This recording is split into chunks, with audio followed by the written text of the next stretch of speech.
Peace upon you guys. Sir. How are you? I am fine. I am also pretty well. How's your life?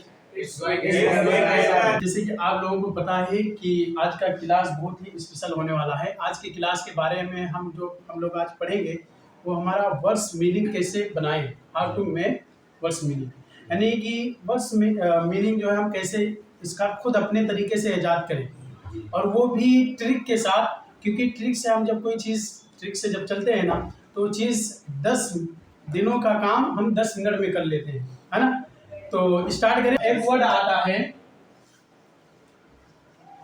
Abuse. Abuse means गाली देना।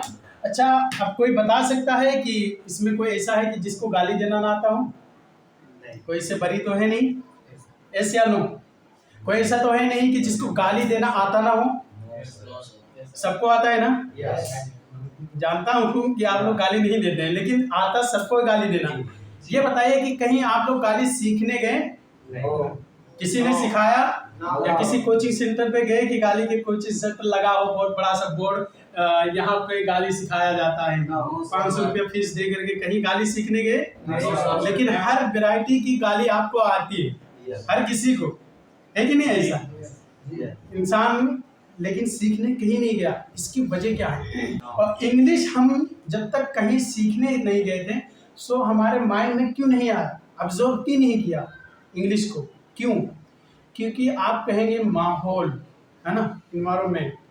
सो सबसे पहले आपकी English improve होने के लिए, जैसे गाली को किसी ने आपको सिखाया नहीं, लेकिन गाली हर वैरायटी की आपको आपके अंदर है, मौजूद है, जिसको चाहे जिस एतबार से गाली देते हैं, है ना। तो ऐसे ही क्योंकि आप कहेंगे सर यहाँ जो है होता ये है कि गाली जब हम देते हैं किसी को तो सबसे पहले हम सीखने तो कहीं नहीं गए, लेकिन हम सीखे कहाँ? या तो फैमिली में से कोई गाली देने वाला होगा, हर किसी के नहीं, लेकिन या तो फैमिली से सीखते हैं लोग, या फिर जो है दूसरा हमारा कहाँ से सीखते हैं? सोसाइटी से सीखते हैं। किससे सीखते हैं? सोसाइटी से। या तो सोसाइटी से लोग सीखते हैं, यानी कि इन्वायरमेंट, इन्हीं दोनों चीज़ों से। और तीसरा हमारा क्या है? या तो स्कूल में, या तो कॉलेज में, या तो किसी कोचिंग सेंटर से हम गाली इस एतबार से सीखते हैं, है कि नहीं? यहीं से कहीं ना कहीं से हमें, अगर जैसे मान चलिए कि आपकी फैमिली बैकग्राउंड ऐसी है, मजबूत है, और इसमें जो है पढ़े लिखे शिक्षित लोग हैं, तो अब इसमें गाली का कोई नाम निशान नहीं होता, है ना। लेकिन जैसे बच्चा बड़ा हुआ, स्कूल तक पहुंचा, अच्छा स्कूल तक ही छोड़िए, सोसाइटी में निकला, चलने के लायक हुआ बच्चा, सोसाइटी में जैसे ही निकला, फिर होता क्या है कि एक दूसरे को बच्चे गाली देने लगते हैं, तो गाली ऑटोमेटिकली आ जाती है, ऐसे तो होता है।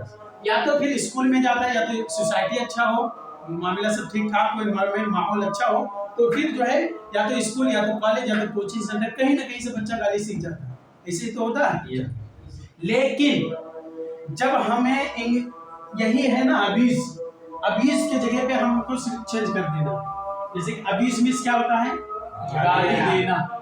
हमको अब्यूज के जगह पे अब लेकर के आना क्या है? हमको अब्यूज की जगह पे कर देना है इंग्लिश। क्या करेंगे हम? इंग्लिश। तो ये बताइए, अगर हम अब्यूज की जगह पे इंग्लिश कर देंगे तो इंग्लिश आ जाएगी कि नहीं? आ जाएगी ना? जाहिर सा बात है, जिस एतबार से हमको गाली पे फोकस हम नहीं किए फिर भी आ गई, लेकिन इंग्लिश जब हमारे सोसाइटी में, हमारे जो है इन्वायरमेंट में, हमारे माहौल में अगर आ गया, तो फिर इंग्लिश हम बोलना आराम से हमें आ जाएगा। तो सबसे पहले इंग्लिश के लिए हमको क्या जरूरत है?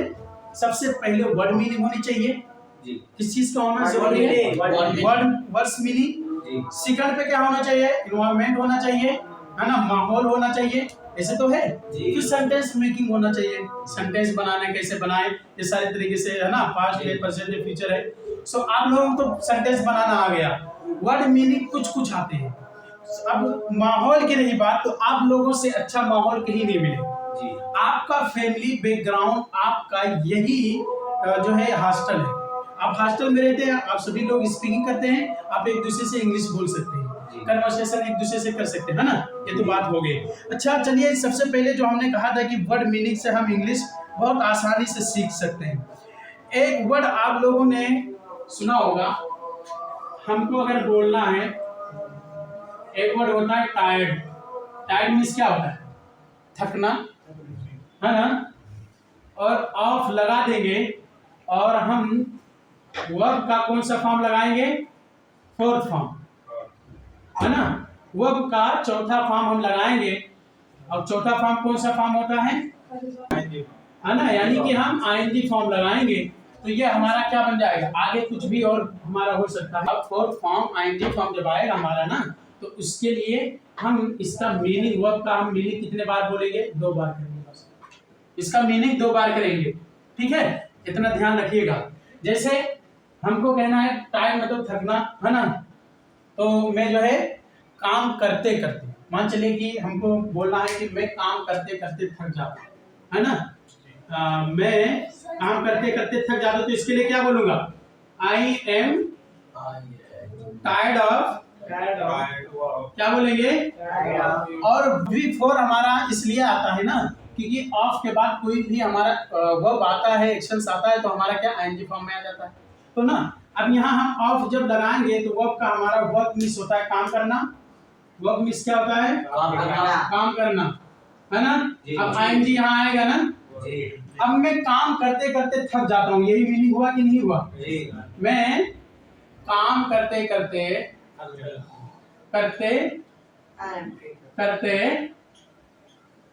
थक जाता हूँ, यही तो हुआ, मीनिंग यही हुआ ना। मैं काम करते करते थक जाता हूँ, मैं सोते सोते थक जाता हूँ। अब क्या बनाएंगे? स्लीपिंग, है ना। बस यही हमको स्लीपिंग कर देना है, क्या आ जाएगा? समझ गए? अच्छा, मैं जो है सोते सोते हो गया, मैं जागते जागते थक जाता हूँ। बनाइए फटाफट।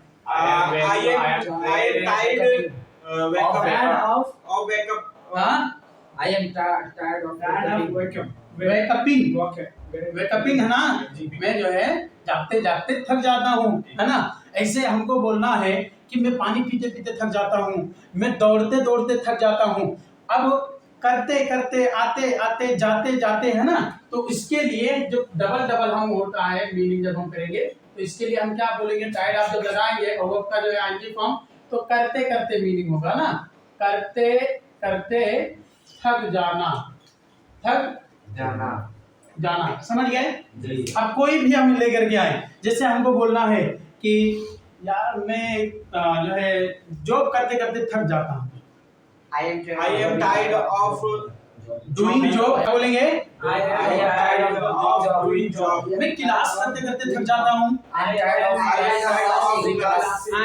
Tired of class. हाँ, class. अटेंड आएगा क्लास के लिए, हमेशा मैं बताता हूँ अटेंडिंग द क्लास, है ना। क्या बोलेंगे? I am tired of attending the class. अच्छा, ये पहला टिप्स हो गया, फटाफट इसको नोट कर लीजिए। इसका जो है फार्मूला बस इतना जान लीजिए। टायर्ड लगाएंगे, आगे पीछे कुछ भी लगा सकते हैं। यहाँ हमारा आगे पीछे कुछ भी हो सकता है, आई हो सकता है ना जी। और बीच में हमारा ये इतना ध्यान रखिएगा। इसके बाद में हमारा फिर और भी बहुत सारे जुमले बनते चले जाएंगे, है ना, बहुत सारे ऐसे। चलिए फटाफट नोट करिए, स्टार्ट करें। अब हम लोग जो बढ़ेंगे ना, अपने दूसरे जो है जो हमारा कंसेप्ट होगा, दूसरा जो रूल होगा, दूसरा ट्रिक जो होगा ना, उसके बारे में हम उसकी तरफ बढ़ते हैं। एक हमारा इंग्लिश का वर्ड है WHAT, व्हाट मीन्स क्या। अभी तक आप लोग एक ही मीनिंग बोले हैं क्या, लेकिन इसके मीनिंग जो भी होता है, कभी पढ़े आपने? आप लोगों ने कभी पढ़ा है? नहीं, है ना, नहीं पढ़ा है। आज मैं आप लोगों को बताऊंगा कि व्हाट के माने जो भी होता है कैसे होता है। कोई बता सकता है? बोलिए। No sir. ये इतना याद रखिए, जब भी कहीं है ना जी, बात के साथ में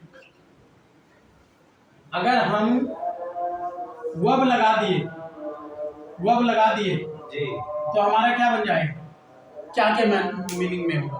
और क्या हमारा क्या क्या है, जैसे कि हमको बोलना है कि तुम्हारा नाम क्या है, तुम्हारा नाम क्या है, तो क्या बोलेंगे What is your name? What, Is your name? और ये बताइए इस क्या है, वर्ब है कि नहीं है। हमने यहाँ क्या बताया, पहले कॉन्सेप्ट समझिए अच्छे से, है ना। व्हाट के बाद में फौरन अगर हमारा वी आ जाए यानी कि वर्ब आ जाए तो हमारा क्या हो जाएगा, क्या के मीनिंग में आ जाएगा। जैसे देखिए इज क्या है, हेल्पिंग वर्ब है कि नहीं है वर्ब ही है ना, तो क्या बोलेंगे व्हाट इज योर नेम, तुम्हारा नाम क्या है? अब इसका मीनिंग क्या होगा, क्या है? तुम्हारा नाम क्या है? क्या बोलेंगे, तुम्हारा नाम क्या है? बोलिए तुम्हारा नाम क्या है? समझ में आ गया ना। जी। वर्ब के बाद में जैसे तुम्हारे फादर का नाम क्या है, तो क्या बोलेंगे What's your father's name? क्या बोलेंगे What's your father's name? What is, What is your father's name? क्या बोलेंगे, What's your father's name? समझ में आ गई बात ना। Yes sir. What's your father Name. Name, समझिए। जी। ऐसे ही अगर वर्ब के मतलब कि हमारा बाद के बाद में कहीं भी वर्ब आ जाए, है ना, तो हमारा क्या होगा, क्या के मीनिंग में होगा जी। लेकिन बाद के बाद में अगर सब्जेक्ट आ जाए तो किसके माने में होगा, जो के माने में। हाँ किसके मीनिंग में आ जाएगा, जो के माने में। ठीक है। Yes sir. बाद के बाद में अगर हमारा सब्जेक्ट आया तो फौरन समझ जाइएगा, यानी कि फाइल आया यानी कि डूअर आया। जी। वाट के बाद में फौरन डूअर आया यानी कि सब्जेक्ट आ गया, वाट है, वाट के बाद में वाट प्लस सब्जेक्ट, सब्जेक्ट अगर फौरन आ गया, अब इसके बाद में ऑब्जेक्ट हो कुछ भी हो, इससे हमें लेना देना नहीं है, बस हमको लेना देना किससे है, सब्जेक्ट। अगर वाट के बाद में अगर सब्जेक्ट आ गया तो क्या हो जाएगा, तो फिर जो के मीनिंग में आ जाएगा। क्या मीनिंग में आएगा, जो के मीनिंग में आएगा। अब देखिए थोड़ा सा देखिए, जैसे कि हमको बोलना है कि जो मैं कहता हूँ, कैसे बोलेंगे, जो मैं कहता हूँ। तो उसकी इंग्लिश क्या कैसे बने, व्हाट व्हाट वाई लगाएंगे, What I say. क्या बोलेंगे, What I say. बोलिए। What I say. यहाँ वो आया लेकिन कहाँ आया, हमारा डूअर के बाद में आया यानी कि सब्जेक्ट के बाद में, और सब्जेक्ट हमारा आई है, जी। है ना। जो मैं कहूँ, है ना, जो वो कहे, जो मैं कहता हूँ जो वो खाता है, तो क्या बोलेंगे, What I say. क्या बोलेंगे, What I say. वाह वो What I say. What he, What he. क्या बोलेंगे, व्हाट ही इट्स, है ना, है ना, प्रेजेंट की बात चल रही है यूडस वाली, है ना, तो क्या बोलेंगे व्हाट ही इट्स, है ना।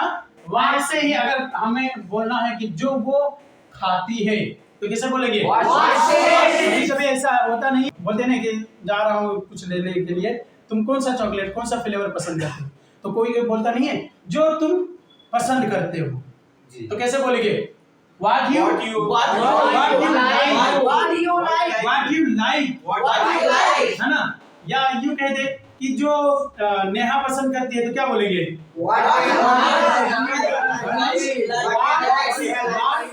नेहा likes, क्या बोलेंगे, what नेहा। अच्छा ये दूसरा कॉन्सेप्ट और भी है, एक ट्रिक हमारा जो है वो ट्रिक क्या है, बीइंग, क्या है, बीइंग, है ना, क्या है, बीइंग। बीइंग क्या होता है, होना,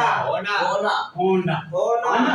लेकिन बीइंग के बाद में, है ना, बीइंग के बाद में अगर हमारा नाउन आ गया, है ना, क्या आया, नाउन आ गया, तो हम क्या बोलेंगे इसको, नाते, होने के नाते, क्या बोलेंगे, बोलिए, होने के नाते, है ना। बोलते नहीं है कि तुम कौन होते हो बोलने वाले, तो बोलते हैं तुम्हारे भाई होने के नाते बोल रहा हूँ, है ना, ठीक है। अब हमको बोलना है कि तुम्हारे भाई होने के नाते, तो कैसे बोलेंगे, your brother, being your brother, क्या बोलेंगे, बोलिए, बोलिए, क्या क्या बोलेंगे? Big brother.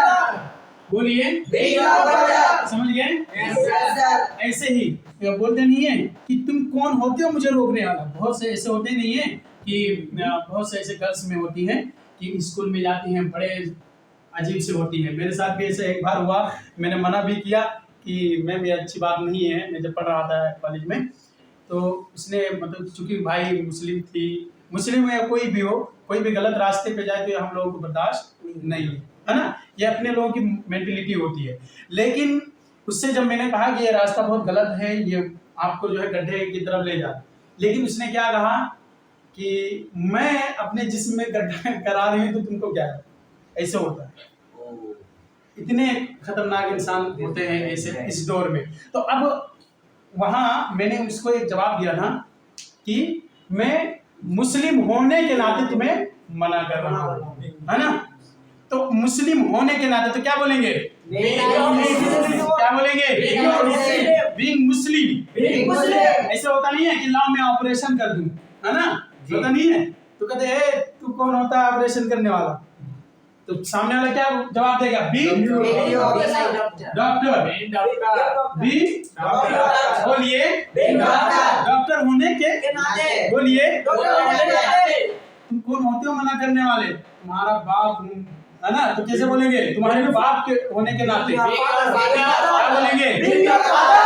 तुम्हारी माँ होने के नाते मना करेंगे, बोलिए बोलिए। तुम्हारी सिस्टर होने के नाते बोलिए बोलिए। क्या बोलेंगे? क्या बोलेंगे? अच्छा, एक बात कभी कभी ऐसा भी होता है ना कि जो है तलबा लोग कहते नहीं है, ए तुम कौन होते हो मेरे मदरसे के बच्चे को रोकने वाले? तो बोलते हैं मैं दारुल फैजाने गौस आजम का स्टूडेंट यानी कि तलबा विद्यार्थी होने के नाते तुम्हें मना कर रहा हूँ। तो कैसे बोलेंगे? स्टूडेंट ऑफ दारुल फैजाने गौस आजम। क्या बोलेंगे? एक जगह आप लोग गलती कर रहे हैं। स्टूडेंट क्या है? Being the being the student बोलिए स्टूडेंट ऑफ दुफ्ला यानी कि दारुल फैजाने गौसे आजम, ठीक है। यानी कि दारुल फैजाने गौसे आजम का स्टूडेंट यानी कि विद्यार्थी तलबा होने के नाते मैं आपको मना कर रहा हूँ। समझ गए ना? तो जब किसी चीज के लिए हम नाते लगाना हो कि तुम्हारा ये होने के नाते मैं तुम्हारा बाप होने के नाते तुमको मैं मना कर रहा हूँ, बेटा समझ जाओ, एडवाइस देते नहीं है। तुम कौन होते हो यार एडवाइस देने वाले? बीइंग योर फादर, हाँ, एडवाइस टू यू, है ना। तुम्हारे बाप होने के नाते मैं तुम्हें एडवाइजिंग टू यू, मैं तुम्हें समझा रहा हूँ, मैं तुम्हें सलाह दे रहा हूँ, मैं तुम्हें मशवरा दे रहा हूँ। सो बने रहिए मेरे साथ। मैं ऑनलाइन स्टूडेंट को भी मैं मदऊ करना चाहूँगा, उनको जो इनवाइट करना चाहूँगा कि अगर अभी भी वो हमारे जो है हाशमी इंस्टीट्यूट से न जुड़े हों तो ज़रूर हमारे इंस्टीट्यूट से जुड़ सकते हैं। हमारे चैनल को सब्सक्राइब करें और अपने और भी दोस्तों तक जो है इसको शेयर करें ज़्यादा से ज़्यादा, ताकि हर आने वाली इस तरीके की नई वीडियोस आप तक पहुंचते रहें। ये रहे सारे ट्रिक्स, जो 3 ट्रिक्स मैंने जो बताया है ना, इसके अकॉर्डिंग आप हजारों नहीं सैकड़ों नहीं बल्कि लाखों की तादाद में आप इंग्लिश वर्ड बना सकते हैं, वर्ड मीनिंग बना सकते हैं, वो भी बड़े से बड़े वर्ड मीनिंग बना सकते हैं, ठीक है। सो मिलते हैं इस तरीके के न्यू वीडियो के साथ Hashmi institute of English language पर। अस्सलाम वालेकुम, पीस अपॉन यू।